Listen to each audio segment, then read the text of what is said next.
लगातार बीजेपी एक के बाद एक ऐसे फैसले ले रही है जो कांग्रेस ने कभी सपने में भी नहीं सोचा होगा। फिर चाहे से बात हो वन नेशन वन इलेक्शन की या फिर बात हो वक्फ बिल बोर्ड के संशोधन की, तो क्या इम्पैक्ट इसका कार्यकर्ताओं में पड़ रहा है? जनता के बीच में जाते हैं कार्यकर्ता तो जनता की राय क्या है, ये सब आज हम जानने वाले हैं इस वीडियो में, इसलिए बने रहेगा आखिर तक हमारे साथ। नमस्कार, मैं हूं चेतना शर्मा। आप देखना शुरू कर चुके हैं संवाद भारत का, भारत के लिए, और इन खास मुद्दों पर खास बातचीत करने के लिए मेरे साथ मौजूद हैं बीजेपी की तेज तर्रार कार्यकर्ता सरिता मित्तल जी। मैम, आपका बहुत बहुत स्वागत है। बहुत बहुत धन्यवाद। मैम, बात करते हैं वन नेशन वन इलेक्शन की, तो इसके विरोध में कांग्रेस बहुत ज्यादा हल्ला करती है बार बार, लेकिन इसके ऊपर उतनी ही सीरियस है बीजेपी आलाकमान, बीजेपी सरकार, क्योंकि अभी सुनने में भी आ रहा है कि नवंबर दिसंबर तक जैसे ही मतदाता सूची पूरी हो जाएगी तो ये एक बार चुनाव कराकर देखा भी जाएगा। तो क्या कहती हैं आप, इससे क्या क्या फायदा हमारे देश को होने वाला है? आज तक कांग्रेस ने किसी भी अच्छी चीज को सपोर्ट किया ही नहीं है, तो इसको भी कैसे करेंगे। और बीजेपी का तो सीधा सा फंडा है, उनको जनता के हित के कार्य करने, ना कि उनको अपने लिए काम करने। वो जो भी काम करती है जनता के हित के लिए करने। वन नेशन वन इलेक्शन एक इतना बड़ा मुद्दा है। ये जो इलेक्शंस हमारे जगह जगह होते हैं, कभी किसी स्टेट में कभी किसी स्टेट में, उससे जो जनता का समय, पैसा और जनता जो उससे प्रभावित होती है, जो एक समय में ही इलेक्शन होगा तो जनता को इससे बहुत राहत मिलेगी। उससे पैसा भी बचेगा, समय भी बचेगा और एनर्जी भी बचेगी।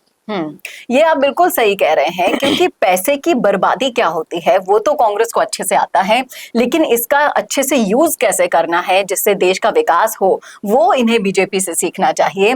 कहीं ना कहीं अलग अलग जगह जब चुनाव कराए जाते हैं तो जितना भी प्रशासन को फोर्स लगाना पड़ता है, चाहे से वो पुलिस हो, फिर आपके चुनाव में ड्यूटी देने वाले टीचर्स हो, सब चीजें व्यवस्थाएं बिगड़ जाती हैं बार बार। उन्हीं को ठीक करने की दिशा में ये कदम बीजेपी सरकार ने उठाया है, जो वाकई में सराहनीय है। उम्मीद भी करते हैं कि जल्द से जल्द ये पूरे देश भर में लागू हो।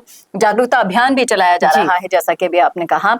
और इसी के साथ साथ अगर हम बात करें वक्फ बिल बोर्ड की, उसमें जो संशोधन हुआ है उसको लेकर भी अलग अलग राय सामने आ रही है। अगर आप जनता के बीच में जाती हैं, बैठती हैं, जब हम चर्चाएं करती हैं जनता से, तो आपको क्या लगता है कि इस संशोधन पर असल राय क्या है?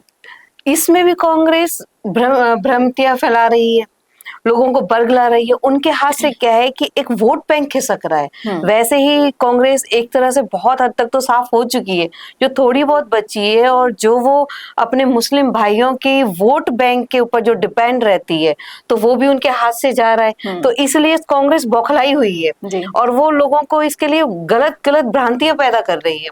और जो पढ़े लिखे मेरे मुस्लिम भाई हैं, वो इसको बहुत सराहना भी कर रहे हैं और इसकी तारीफ भी कर रहे हैं। एक्चुअली में क्या है कि एक हिंदू समुदाय इस वक्फ बोर्ड से पीड़ित नहीं है, इससे मुस्लिम भाई भी बहुत पीड़ित थे। और हमने याचिका के समय सुना था कि जिन्होंने याचिका दायर की हुई है उसमें मुस्लिम लोग भी शामिल हैं और वो कहीं ना कहीं ये संशोधन चाहते थे। आप किसी भी जमीन पर मनमानी से उसको हथिया नहीं सकते हैं। वो जमीन किसी ने अपना पेट काट कर ली होगी, किसी ने अपनी मेहनत की कमाई से ली होगी, और इस बात में संशोधन अगर कोई कर सकता था वो सिर्फ और सिर्फ बीजेपी सरकार ही थी, क्योंकि 3 तलाक जैसा जो लेकर आई महिलाओं के लिए तोहफा, मुस्लिम महिलाओं के लिए तोहफा, वो शायद सपने में भी कभी कांग्रेस उन्हें नहीं दे पाती। क्या कहती हैं? क्योंकि कांग्रेस ने कभी जनता के हित में कार्य किए ही नहीं है और बीजेपी का तो जनता के हित के लिए काम करती है, चाहे वो उसमें उनको कितना ही कुछ झेलना पड़े, कितने ही उनको लोगों के। अब आपने देखा कि सदन में कितने लोग चिल्लाए, कितना मतलब सदन को 2 बजे तक चलाया और इतनी इतनी गलत बात बोल रहे हैं, लेकिन बीजेपी किसी भी चीज से नहीं हटती है। वो जनता के हित के लिए काम करती है और वक्फ बोर्ड से मुस्लिम भाई भी बहुत खुश हैं, जो अनपढ़ हैं या जिनको कांग्रेसियों ने गलत गलत भ्रांतियां पैदा कर रखी है, वो ही इसके अगेंस्ट है। नहीं तो कहीं कहीं तो मुस्लिम भाइयों ने आतिशबाजी भी छोड़ी है और बीजेपी कभी भी मुस्लिम हिंदू नहीं करती है। ये तो वोट बैंक बनाने के लिए सिर्फ कांग्रेस का एक फंडा है कि देश को धर्म के हिसाब से और इसमें बांटो और धार्मिक राजनीति करके और बांटो। अपनी राजनीति करो। अभी तक वो इस चीज में सफल हो रहे थे, अब उसमें विघ्न पड़ा है तो वो बौखलाए हुए हैं। 3 तलाक कोई हिंदुओं का मसला थोड़े ना है, लेकिन बीजेपी तो हर समुदाय के लिए, उनके हित के लिए, उनके अच्छाई के लिए ही काम करती है। जी, ये बिल्कुल सही कहा आपने।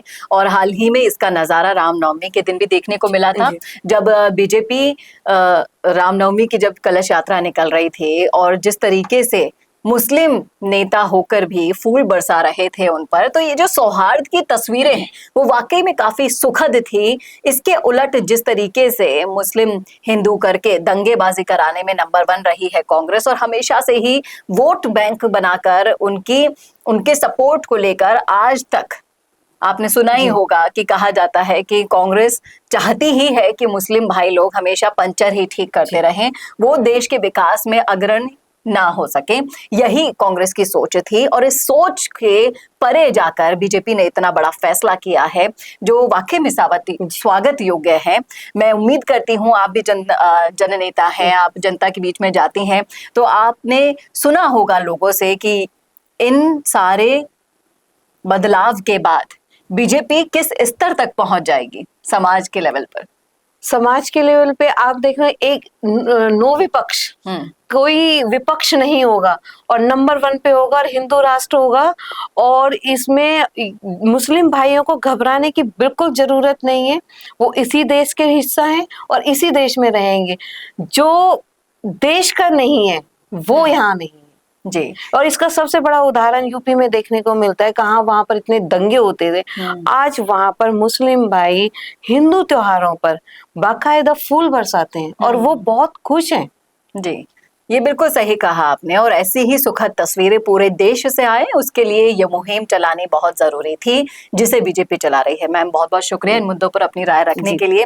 क्या कहते हैं आप इन मुद्दों पर, क्या रखते हैं अपनी सोच, रखिएगा जरूर कमेंट बॉक्स में। कैसा लगा वीडियो बताना ना भूलेगा, और ऐसे और वीडियोस के लिए देखते रहिए संवाद भारत का, भारत के लिए। नमस्कार।